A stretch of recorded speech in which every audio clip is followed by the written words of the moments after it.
Where's Adam direct to? My God, he's flying north. A Boeing 737 is badly off course. Adam 574, confirm our position, please. The crew struggles to get the plane back on track. This is crazy! They're lost in a violent storm when their plane starts rolling over. Pull up! Pull up! The lives of 102 people are at risk. Adam 574, Yujong control. Then mysteriously, Adam Air Flight 574 disappears without a trace.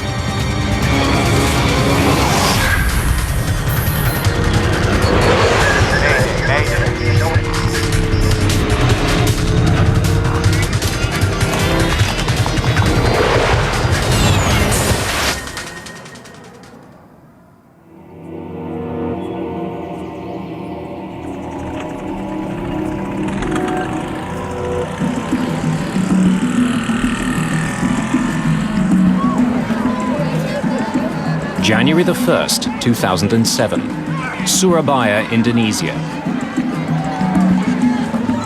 It's New Year's Day. There are celebrations throughout the country. Surabaya's airport is bustling.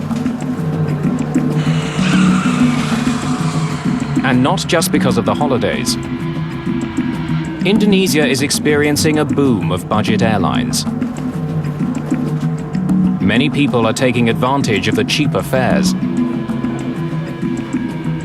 For the average Indonesian, it meant that the explosion of low-cost carriers made it much more possible to actually get on a plane and fly.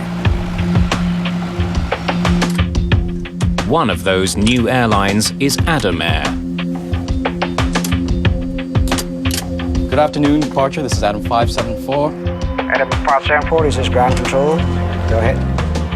Adam Air was successful because it provided a fresh image to the industry. I mean, they came in with bright colors. The airplanes were painted in fantastic orange. The crew was in a flashy uniform. They had everything right going for them.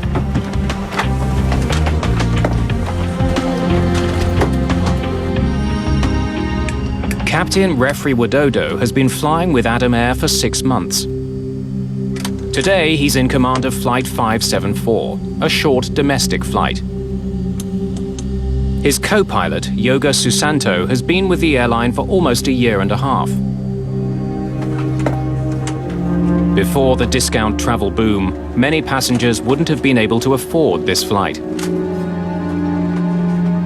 More and more people were able to fly, could afford the tickets, and they didn't care too much about the services offered simply because they just were intent on getting from point A to point B as cheaply as possible.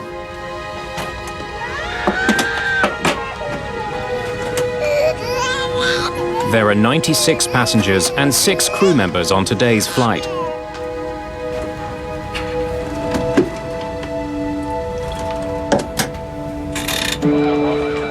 Controllers at the airport are busy juggling planes.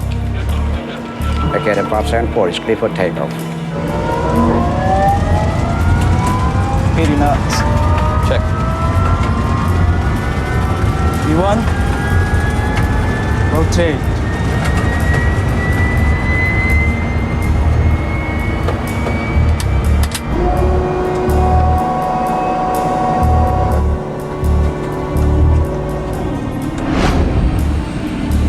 Today's flight is a routine 2-hour hop. From Surabaya on the island of Java to Manado on the island of Sulawesi, almost 1,700 kilometers northeast. It's the beginning of the rainy season. Weather is unpredictable. Forecasters are expecting fierce storms. Captain Widodo is aware that there may be bad weather ahead. Turn right direct to Fando and climb to flight level 330. Roger, turn right direct to Fando and climb to flight level 330, Adam 574. Minutes after takeoff, the crew turns on the autopilot. The flight computer will fly the plane and navigate it along a pre-planned route to Manado.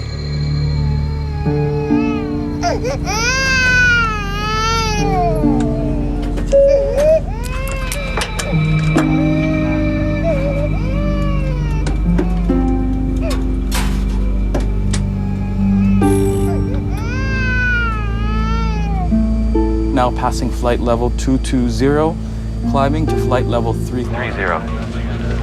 Roger, Adam 574, track direct to Diola.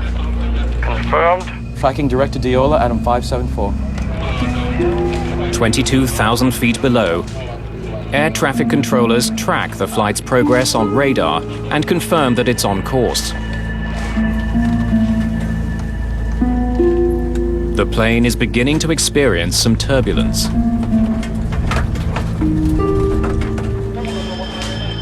Less than half an hour into the flight, air traffic controllers notice something out of the ordinary. Where's Adam direct to? My God, he's flying north. Flight 574 has flown off course and is now heading into a violent storm. Air traffic controllers don't know why. Yes. On board the plane, the pilots try to understand how far they have drifted off course. The IRS. 28 is the difference. And try to fix the problem with the computerized system that handles navigation.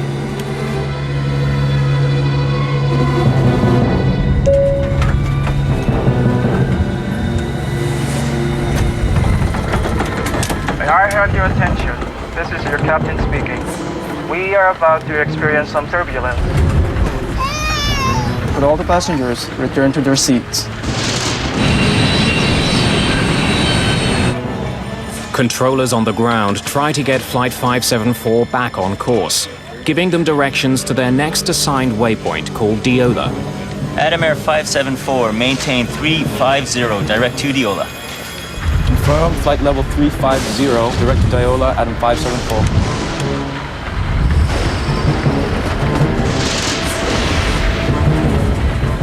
But to get there, Flight 574 must pass through a severe storm.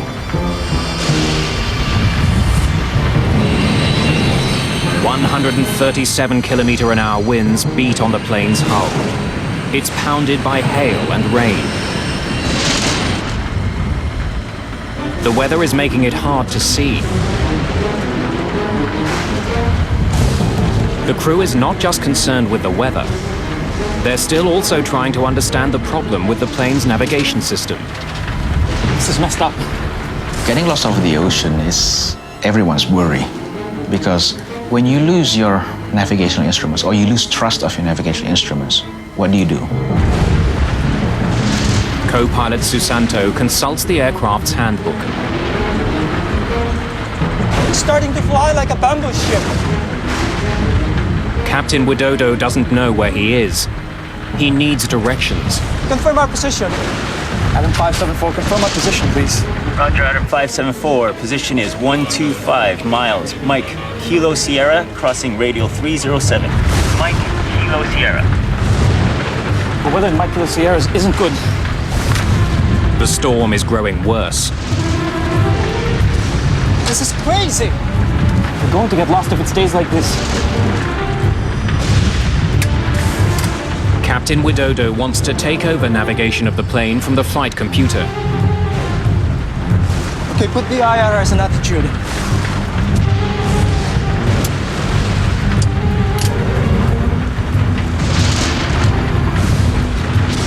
But suddenly, a warning. The autopilot has disengaged completely. Then many of Susanto's computerized instruments go blank.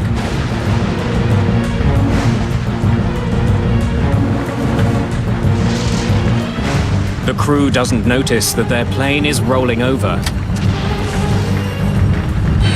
Flight 574 is banking at a dangerous angle. Okay, enter this. Bank angle. Bank angle. Bank angle. If it rolls too far over, it could send the plane and the 102 people on board into a fatal downward spiral. Okay, put it back on nav again. Put it back on nav again. Put it on nav again. Captain Widodo wants to re-engage the flight computer's navigation system. The plane is still rolling, and now its nose has started to point downward. Another alarm tells the pilots that they are entering a steep descent. Don't turn it. This is a heading.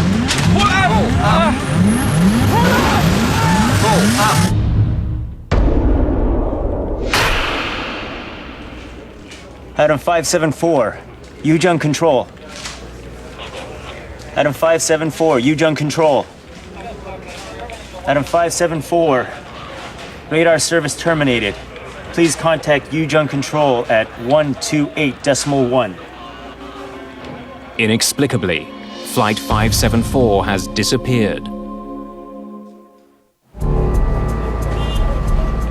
News of Adam Air Flight 574's disappearance spreads quickly.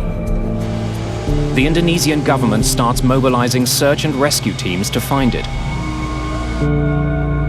First Air Marshal Edi Suyanto will coordinate the search and rescue. Pada tanggal 1 Januari 2007. On the 1st of January 2007, I received a verbal notification from the Vice Assistant Operation Head of Air Force that Adam Air had not landed in Manado. Belum mendarat di Manado. Indonesia's National Transportation Safety Committee, or NTSC, is also notified. The NTSC is responsible for finding out what went wrong in any plane crash. Franz Wieners is in charge of investigating Adam Air 574. The first steps that we take when there was an accident or serious incident, we will find all the resources that we have and get the team together before we dispatch to the area. Working with air traffic control, the searchers try to pinpoint the last recorded location of Flight 574. Mendapatkan laporan juga bahwa I received the report that Adam Air was lost from the radar in the Majin Sea. Laut Majeni. The plane was last detected by radar as it was crossing the sea, about halfway through its intended journey. Okay, so right around here. But the plane could have flown hundreds of kilometers after that signal was received. It's impossible to pinpoint the exact location. When the aircraft went missing, it was a bit of a shock for everybody because in this day and age, nobody expects an aircraft to go missing. Without a specific location, searchers try to figure out how large an area to scan. Since they know how much fuel was on board, investigators can calculate how far the plane could have flown since it was last detected. If this is their last radar hit, they didn't have enough fuel to fly any further than this. More than 3,000 people are sent out to look for the plane. 12 hours pass without any confirmed sightings. And then friends and relatives' hopes are raised with news that survivors have been found. A new report came in saying that they had found the Adam Air wreckage in the mountainous area of Polowali, with 100 victims and 12 survivors still alive. Rescue teams hurry to the island of Sulawesi, hoping to return survivors to their families. They also hope to discover what went wrong on board the plane. When news broke that some people might have survived the crash, the already incredibly stressed and emotional families of the survivors thought, whoa, maybe there is a chance. Maybe my wife, cousin, husband, brother has survived.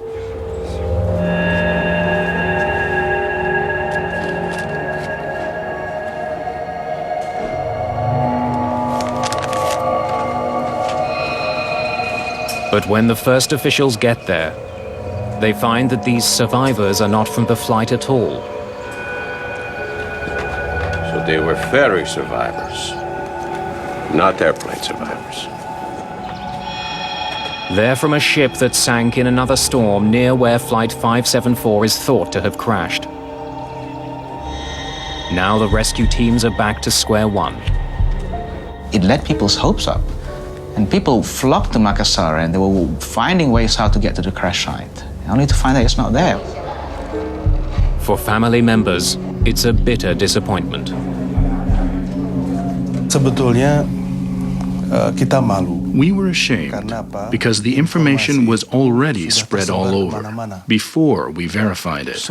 Our government was embarrassed that we publicized that information. It's been a week since the crash.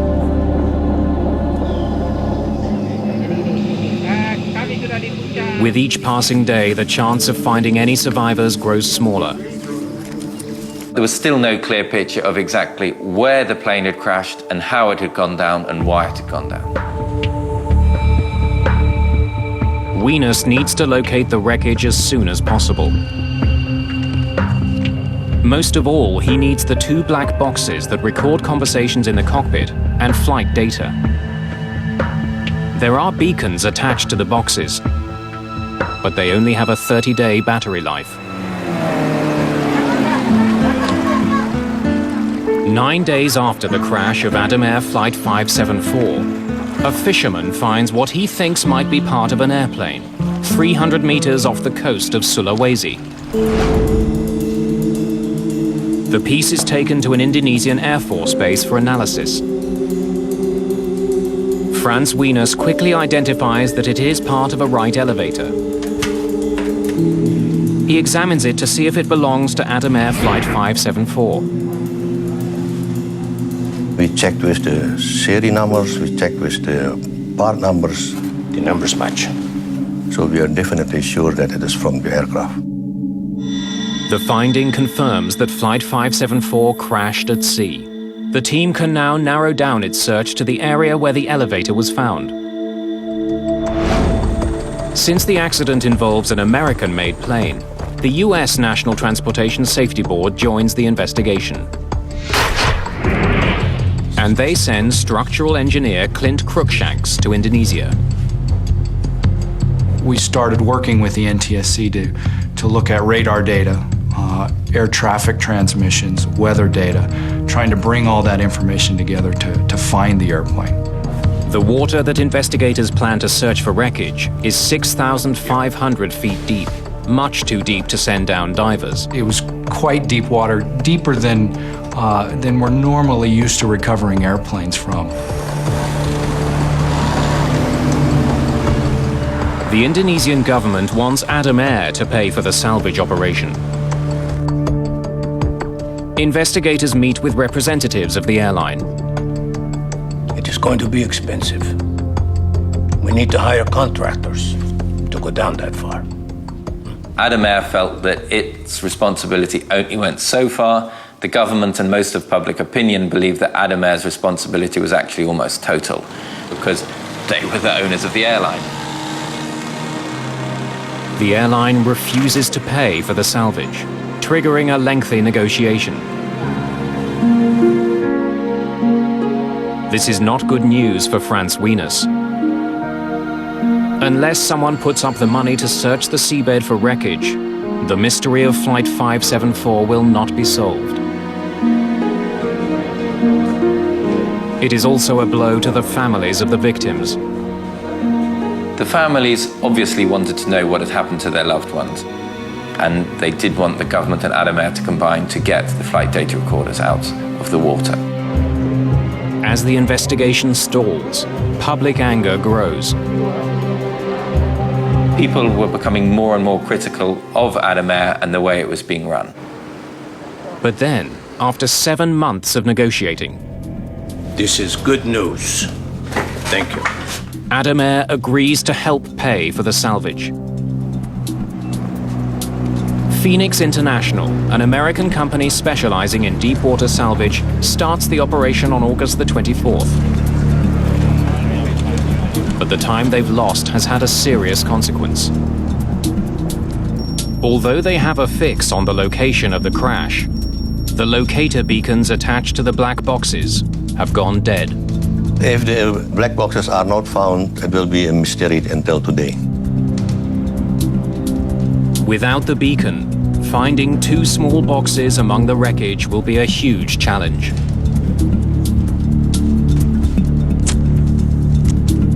To make matters worse, Adam Air has only put up enough money for 1 week of searching. So it was like, go out there, if you don't find anything in 7 days, you're done. After locating debris with sonar, an unmanned remote-controlled submarine is sent down to look for the black boxes. Investigators get their first look at the wreckage. This plane is ripped apart. The state of the wreckage illustrates just how violent this plane crash was. The little pieces of wreckage didn't tell us anything about the cause of the crash. They did tell us, however, that the airplane hit the water at a very high rate of speed. This was the most fragmented airplane that I have ever seen. Only 2 days into the operation, Cruikshank spots something. All right, stop. Rotate back 5 degrees. I noticed on the left side of the video screen something that appeared to be orange, and I instructed the ROV operator to take a closer look at it. That's it? That's it. Okay. Once we got over there, we realized that, yeah, this in fact was the FDR. The plane's flight data recorder has been found. All right, good work, Joe. Let's get this up. We were very excited that we had seen and recovered one of the boxes. Investigators soon find the cockpit voice recorder nearby. All right, stop. That's it. Their week is up. The salvage operation is over. Investigators now hope that they have all the clues they need to solve this accident. The black boxes is the only source for the evidence that we have, because we don't have the wreckage, we don't have the witnesses. But the boxes have been lying on the bottom of the sea for almost 8 months. They could be damaged beyond repair. They may not yield any information at all.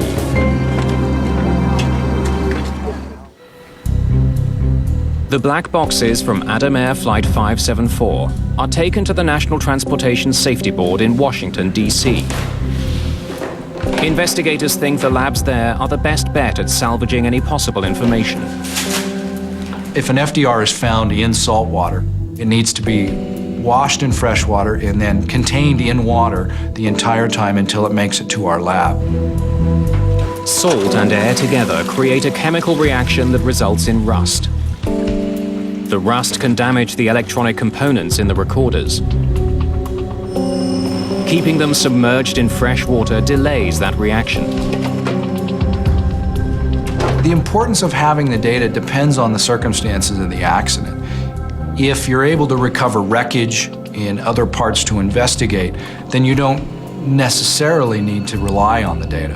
For this particular accident, since the wreckage was going to stay at the bottom of the ocean, it was essential that we had data from the recorders. Franz Wieners also makes the trip to the United States.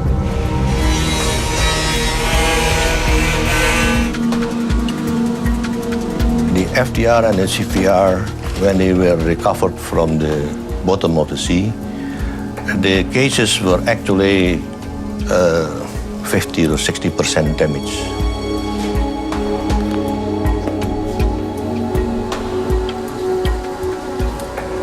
We thought there might be an issue in recovering the data. It wasn't as damaged as many others we've seen, so we were fairly confident if there was data recorded, we would be able to get the data off of it. Technicians begin the painstaking process of retrieving the information. The job is a multinational effort. The Australian Transport Safety Bureau was requested to assist We have an excellent relationship with the NTSB folk, and so our flight recorder specialist went to the United States and worked alongside the NTSB. The electronic components containing the data are carefully removed and dried. One problem that we ran up against in this investigation is the maintenance records indicated that the flight data recorder was written up as being inoperable in the weeks prior to the crash. We were concerned with that in that if we found the FDR, it may not have recorded anything.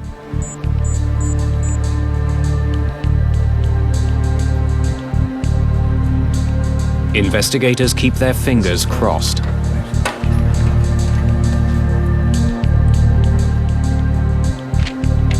We've got it all. It's all there.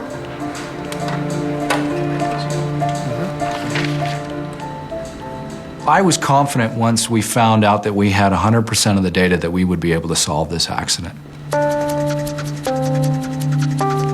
The two black boxes provide investigators with the first solid clues about why Flight 574 fell from the sky. Good afternoon, departure. This is Adam 574.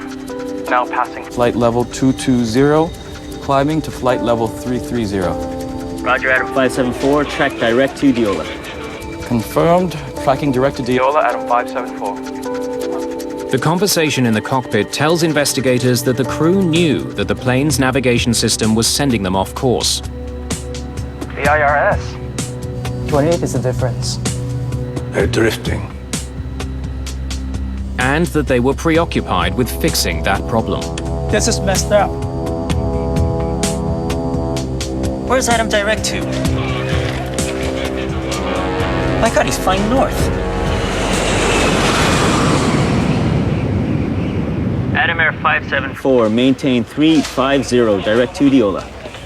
Confirmed, flight level 350, direct to Diola, Adam 574.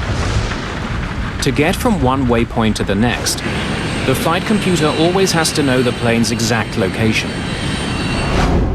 That information comes from a component called the IRS, or Inertial Reference System. It tracks every adjustment to the plane's course to calculate its exact position. It then feeds that information to the autopilot. The autopilot needs to know where the aircraft is and where it needs to go. Now, the autopilot takes those data from the IRS in terms of height, heading, and speed. But for the system to keep track of the plane's heading, it has to know where the plane started. The IRS has to be calibrated before takeoff. Usually, the crew will enter the coordinates of the gate as the starting point for the computer to track. Investigators wonder if the IRS guided the plane off course because the wrong initial coordinates were entered. Franz, we just got this. They check this by looking at information from the flight data recorder. The numbers are fine when they're on the ground. Yes. The data confirms the IRS was calibrated before Adam Air Flight 574 took off. This is where it begins. But for some reason, the IRS began to send the plane off course almost as soon as the flight got in the air. It just gets worse and worse. I have something else I'd like to show you. Some maintenance logs. Cruikshanks and Wieners look at the maintenance history of the IRS system that was on board Flight 574. As you can tell, there's more than 100 write-ups here. Look at this. Same unit. The same problem. That's right. The history shows that there had been numerous complaints about the plane's navigation system over the past 3 months. Again and again. Investigators wonder why the airline didn't fix the problem. In the case of the IRS of this aircraft, that unit should have been taken out and sent to maintenance for calibration or repairs.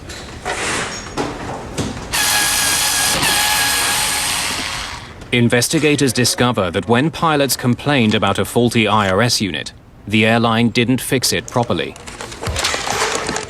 They would either swap it with a unit from another plane, or often they would only do a basic cleaning of the malfunctioning unit.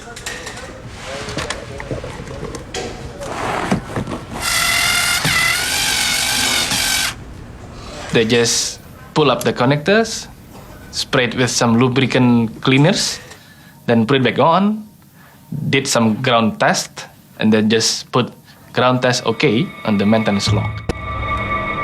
Since the IRS is such a vital piece of equipment, this is contrary to all recommended repair policies.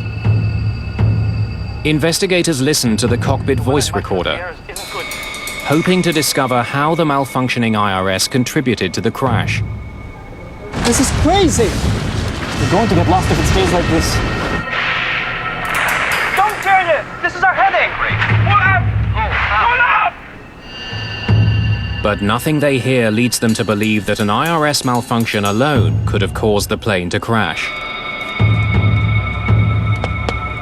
If you have a failure in one system of the airplane, it shouldn't cause an accident. Investigators now wonder if the severe storm Flight 574 flew into somehow played a role in this crash. This is messed up. This is really messed up. It's starting to fly like a bamboo ship. Confirm our position. Weather is a well-known cause of airline accidents. It can wreak havoc with the airplane and disorient pilots.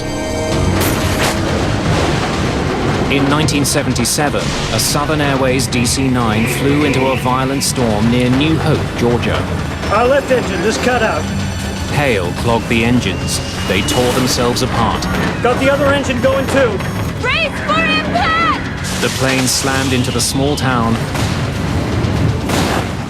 and 72 people were killed. In order to determine if weather was a factor in the Adam Air crash, investigators need a more complete picture of what happened on board the flight. They want to know everything the crew did and said from the time they discovered that they were off course to the time they hit the water. To do this, they combine the data from the two black boxes to create a computer simulation of the flight. That gave us very close to the possibility of what really happened with the aircraft.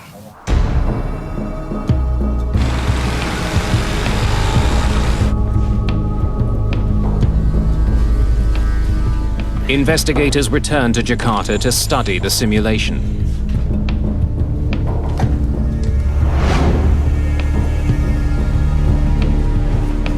The weather in my Kilo Sierras isn't good.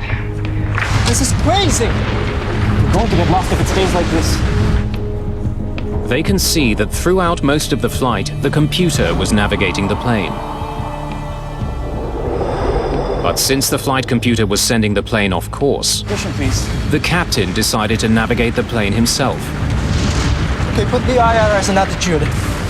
Co-pilot Susanto switched the navigation system to a mode that would keep the plane flying straight and level. Captain Widodo could now change his course. This is where they switch from nav to attitude. Switching from one mode to the other forces some computerized gauges to temporarily go blank while they reset. One is the ADI, or Artificial Horizon, which tells the crew if the plane is flying level. ADI goes off and stays off. There was also another much more serious consequence to the switch. That's where the plane starts its right roll. The autopilot disengaged when they consciously selected from the nav mode to the attitude mode, and then the aircraft commenced an almost imperceptible roll to the right of around about 1 degree per second. The captain missed a crucial step when he switched his flight computer from one mode to the other. Quick reference handbook, please. He should have flown his plane straight and level while the computer adjusted to the new setting. Maintain straight and level, constant airspeed flight until attitude displays recover. Approximately 30 seconds. It's in the manual. Any pilot who is trained and qualified on the Boeing 737-400 is regarded to have a sufficient knowledge that whenever they switch the nav mode to attitude, they have to maintain wings level for 30 seconds. But neither of the pilots did that. It's an oversight with grave consequences. Without that step, the autopilot disengages completely. The flight computer did send out a warning when that happened, but the warning was ignored. The crew didn't seem to notice that the autopilot was no longer flying the plane. And it only took seconds for that to become a very serious problem. The data tells investigators that this plane had a natural tendency to roll to the right. Old planes, like old cars, don't always go straight. Throughout the flight, the autopilot compensated for that by raising the aileron on the plane's left wing. An aileron is a movable flap on the wing that controls how much the plane rolls to the left and right. But once the autopilot disengaged, it stopped compensating and the ailerons went back to a neutral position. That allowed the plane to revert to its tendency to roll to the right. And they don't even notice. At this point, the plane was rolling at a rate of 1 degree per second. Focused on their faulty navigation system, and with thick clouds obscuring the horizon, the pilots had no idea that their plane was dipping. It's not uncommon for pilots to get disoriented in this way. Your body will start to fool you. Your senses will start sending you false information or false senses. You might think that you are actually going straight and level, while you're actually rolling slowly to the right or to the left. The 737 is programmed to issue a warning when it rolls past 35 degrees. Bank angle. Bank angle. Bank angle. The flight data recorder shows investigators that in response to that alert, Captain Widodo did attempt to level the plane. They get an oral warning from the airplane that says, hey, bank angle, bank angle. And at that point, they made some small inputs to the controls, but they didn't fly the airplane. Believing that the autopilot would keep the plane level, Widodo soon turned his attention back to the problematic IRS. When the pilot engrossed with troubleshooting of the IRS, their ability to pay attention for the other tasks is reduced. Further, these IRS anomalies has become the only priority at the moment. Usually you would say one pilot deals with the system issue, the other pilot flies the airplane. They were both dealing with this system issue and totally focused on the issue, so they never saw what was happening. This is our heading! Pull out! Pull out!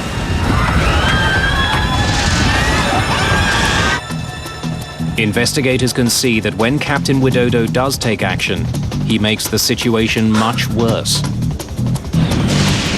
With his plane still banked drastically to the right, Captain Widodo should have leveled his wings and then pulled his nose up. He did the opposite. He began pulling back on his control column before his wings were level. That forced the plane into a tight spiral dive. Basically, it rolled, and it just kept rolling until it almost went inverted and just kind of fell out of the sky once it got to a point where it wasn't flying like a normal airplane should. The aircraft was descending at nearly 900 kilometres an hour at a vertical speed at times reaching in excess of 21,000 feet per minute. That's almost the speed of sound, and more than 150 kilometers an hour faster than this plane was designed to withstand. It's rolling over rapid descent. They can't recover now. At that speed, the plane is no longer able to hold itself together. And that sound, that's the sound of the plane coming apart.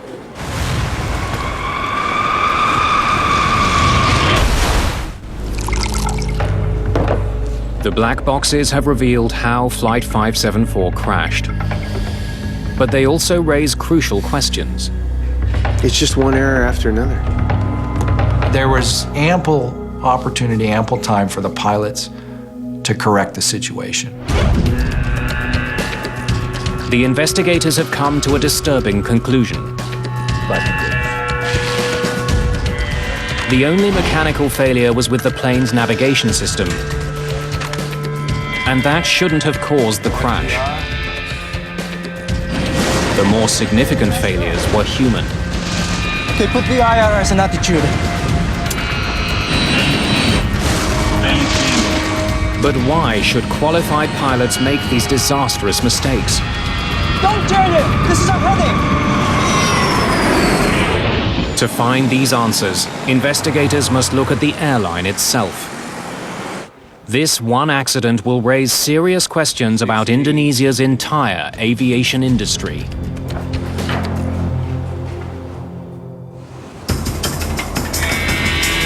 Investigators turn their attention from the actions of the pilots on Flight 574 to the airline that employed them, Adam Air.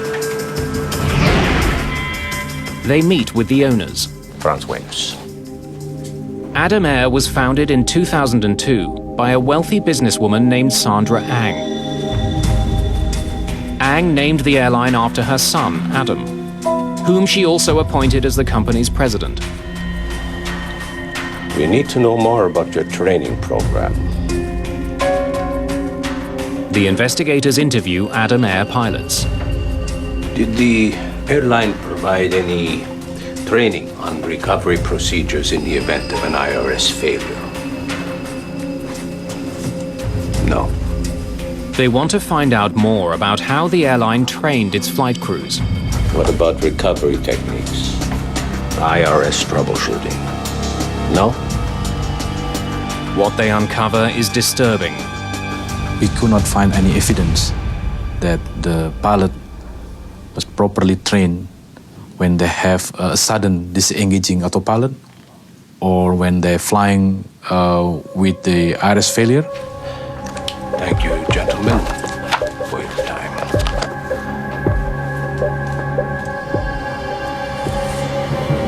As they dig deeper, investigators find an airline plagued with safety issues. 11 months before the Adam Air crash, in February 2006, another Adam Air plane, Flight 782, flew off course the same way as Flight 574. That crew was also getting faulty navigation data. But they couldn't even reach controllers on the radio. They couldn't get directions. They were badly lost for 3 hours. The crew was trying to find where they were. The ATC was trying to find where they were. And they were over the water. Like Flight 574, they had a malfunctioning IRS. In the end, the plane landed almost 500 kilometers south of where it should have been. They just continued until they found an island. And they had an airport, and then they said, okay, we have to land there, otherwise we don't know where we're going to go. And they landed, and they didn't know exactly where they were until they landed. 6 months after Flight 574, the European Commission banned all Indonesian airlines from flying to Europe. That sent a very strong message to the whole world that we, the European Union, believe that all Indonesian airlines are unsafe and you should not fly on them. Then in March 2008, there's another accident involving Adam Air. This time in the city of Batam. And the airplane slewed off the runway, came to rest on the side. The evacuation was a bit strange. Nose lights were deployed, and that was a final accident. And after that, I think everybody said enough's enough, you know. People who did care, people who were wanting to shake up the industry and reform it and improve it, were horrified that the situation had been so bad within Adam Air and that the authorities had allowed such a situation to continue and deteriorate. Immediately after the crash in Batam, the Indonesian government suspended and then ultimately revoked Adam Air's license to operate. It is also apparent that Adam Air isn't the only Indonesian airline with problems. Prior to the Adam Air crash, Indonesia experienced a bad crash about every year to 18 months. Many of those accidents involved the discount carriers that the government had allowed to thrive. More than 50 such airlines were in operation at the time of the Adam Air crash. The problem, though, was that this expansion occurred in a way that was not properly monitored, not properly regulated by the government. Thousands and thousands of people are being employed to work for airlines when they just don't have the experience to do so and are not being adequately trained, as the investigation report into the Adam Air crash demonstrated. Indonesia's poor safety record forces the government to take steps to improve airline safety throughout the country. It begins rating airlines on safety and grounds those that don't comply. There have been fewer fatal incidents since the reforms. But a year and a half after it was put in place, the European Union's ban on Indonesian airlines was still in effect. Those familiar with Indonesian aviation think the reforms could go even further. So that we have no more Adam Airs, we have no more companies that cut costs too much and gives all these extra risks to the public, because that's not what the public should receive. The public should receive a reliable and safe means of air transportation.